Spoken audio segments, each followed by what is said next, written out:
Good morning छात्राओं। आज हम पाइथागोरस का प्रमेय कक्षा 10वीं का प्रकरण दूसरा, इसका नाम है पाइथागोरस का प्रमेय। ठीक है। अब पाइथागोरस का प्रमेय ये किस पे डिपेंड है? पाइथागोरस नाम हम 7वीं से सुनते आ रहे हैं, 8वीं में सुने, 9वीं में सुने। पाइथागोरस यानी एक त्रिभुज है जो इस प्रकार का है। यह त्रिभुज इस त्रिभुज का नाम क्या है? याद आ रहा है क्या कुछ कि नहीं? यह समकोण त्रिभुज, समकोण त्रिभुज का चिन्ह ऐसा है और समकोण त्रिभुज की आकृति।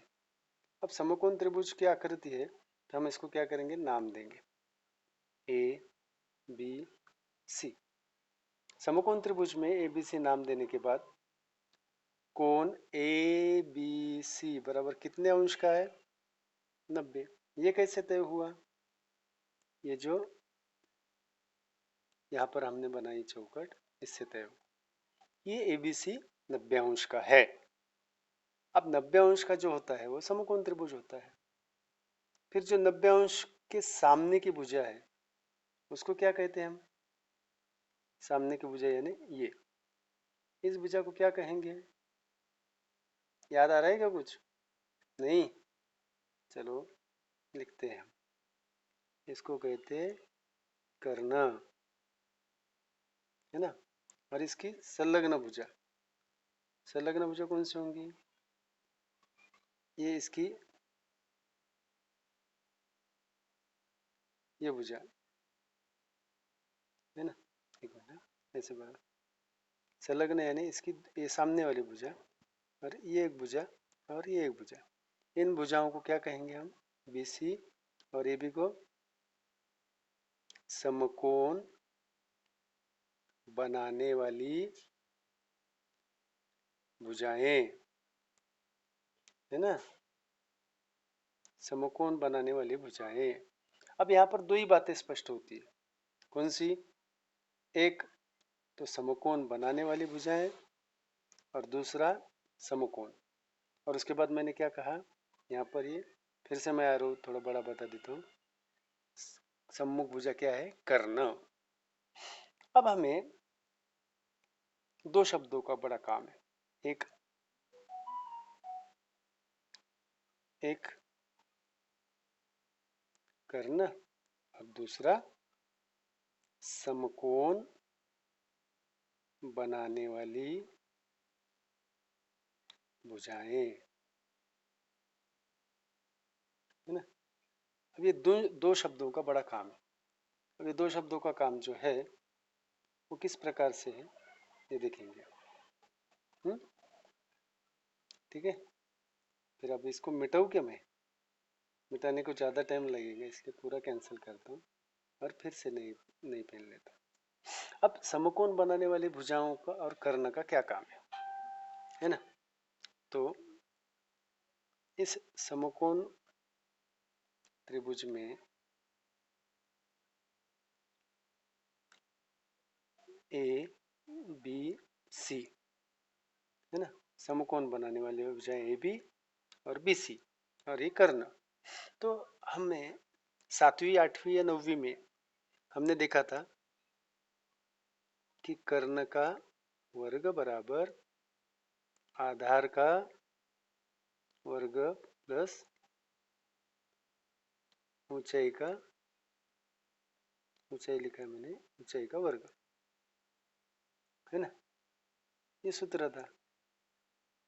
इसको और अच्छे से लिखता हूँ मैं। आधार का वर्ग प्लस ऊंचाई का वर्ग बराबर कर्ण का वर्ग।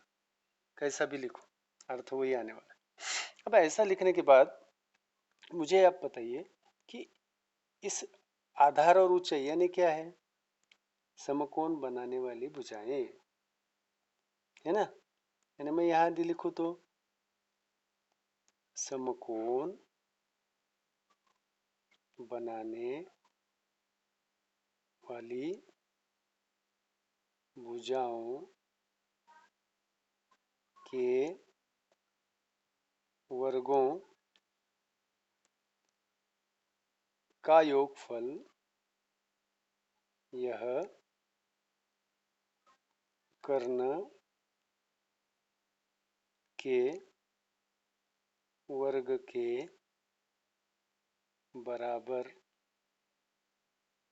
है। क्या लिखा? देखो फिर से अब अंडरलाइन करता मैं, हम इसको पढ़ेंगे। ये क्या है? आधार और ऊंचाई, समकोण बनाने वाली भुजाएं, और ये सामने की भुजा है, क्या है? कर्ण। अब हमें क्या करना है कि आधार और ऊंचाई बराबर कर्ण का वर्ग। इस वाक्य को कैसे लिखा? समकोण बनाने वाली भुजाएं कोई वर्गों का योगफल, है ना। ये भुजाओं का यह वर्ग और उनका योगफल यह कर्ण के वर्ग के बराबर है। आया समझ में? तो इसे कहते हैं पाइथागोरस का प्रमेय, है ना। इसे क्या कहते हैं? पाइथागोरस का प्रमेय। ये पाइथागोरस की प्रमेय का जो विधान है ना, ये कैसे आया ये बताया, ठीक है। अब पाइथागोरस का प्रमेय का विधान ऐसा है, हमको सिद्ध क्या करना है, प्रकरण में क्या है, तो प्रकरण में और दूसरा तीसरा कुछ नहीं है, इस विधान को सिद्ध करना है। बहुत मजा आने वाली है हमें सिद्ध करने के लिए। अभी इतना समझ में आया, ठीक है। अब इसके ना कुछ उदाहरण देखेंगे इस वाक्य को लेकर, ठीक है। देखेंगे उदाहरण। हाँ, अब समकोण बनाने वाली भुजाएं, समकोण बनाने वाली भुजाएं 3 तथा 4 सेंटीमीटर है, तो कर्ण का मान कितना, है ना। तो सूत्र क्या है हमारे पास? समकोण बनाने वाली भुजाओं का वर्ग बराबर कर्ण का वर्ग, ऐसा लिखा है मैंने वाक्य। हाँ? अब समकोण बनाने ने 3 का वर्ग, 4 का वर्ग, कर्ण का वर्ग। 3 का वर्ग 9, 4 का वर्ग 16 तथा कर्ण का वर्ग हमको मिलेगा, जो आंसर है वो। मैं इधर लिखता हूँ, कर्ण का वर्ग बराबर कितना था? 25। अब 25 मतलब कर्ण का वर्ग बराबर ये 5 का वर्ग है। कर्ण का वर्ग किसका वर्ग है? कर्ण का। 5 की 25 किसका है? 5 का। यानी कर्ण बराबर 5 सेंटीमीटर हो गया। ऐसा सूत्र है, ये साधारण सूत्र है। इस उदाहरण को बराबर ध्यान से देखो। अब मैं आपको, ये तो मिटाना पड़ेगा, आप वीडियो में फिर से रिवर्स करके देख लेना कि वीडियो में क्या दिया है मैंने। अब ये जो है, इसकी ना एक ट्रिक है, जो ट्रिक अभी मैं बताने जा रहा हूँ आपको, तो इसको मिटाता हूँ, ठीक है। फिर से पेन लेता हूँ। देखो, आपको 3 का पहाड़ा आता है। 3 एक 3, 3 दूनी 6, 3 त्रिक 9, 3 चौक 12, 3 पचे 15, 3 छक 18, 3 7 21, 3 9 27, 3 10 30, ये 33, 36, कितने भी लिख सकते हैं। उसके पश्चात अब 4 का पहाड़ा लिखें। 4 एक 4, 4 दूनी 8, 4 तिया 12, 4 चौक 16, 4 पंचे 20, 24, 28, 32, 36, कहाँ गड़बड़ हुई? नहीं, 4 1 12, 24, 28, 32, 36, 40, 6 3 7 3 8 24, यहाँ रह गया था 24, यहाँ 27।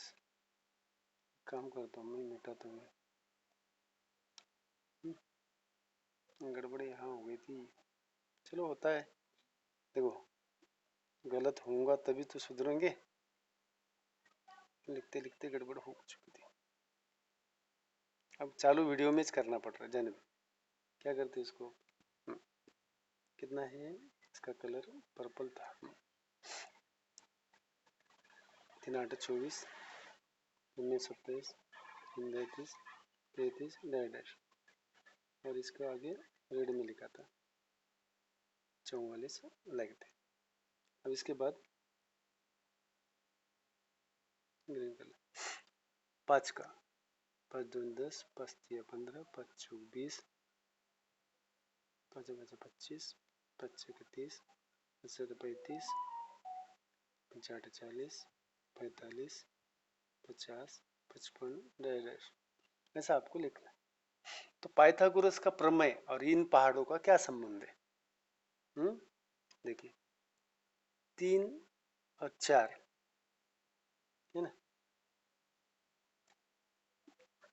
अब ये 3 और 4 की जोड़ यानी 5 का वर्ग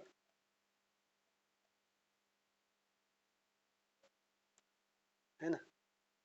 ये इनका, ये इसका, ये इसका, इसका, इसका है ना। ये क्या है? इधर लिखे वाले ग्रीन कलर, ये कर्ण है और इनके वर्गों का योगफल। एक एक के लिए लिख रहा हूँ मैं, बार बार नहीं लिखूंगा। इसके वर्ग प्लस इसका वर्ग बराबर इसका वर्ग, यानी एक जोड़ नहीं है, ये सूत्र है एक जो आता है, लेकिन इनका ऐसा होता है, यानी 3 का पहाड़ की जो भी संख्या 9 12 15, तो इसका करना ही आता है, इनका ऐसा संबंध है। तो इनको इन्हें कहेंगे हम पाइथागोरस के त्रिक, गोरस के त्रिक इनका नाम है। क्या कहते हैं इनको? पाइथागोरस के त्रिक, है ना। है समझ में? इसके अलावा भी और रहते हैं, एक नियम ये भी है, ठीक है। तो मुझे लगता है आज हम यहाँ पर रुकेंगे। धन्यवाद।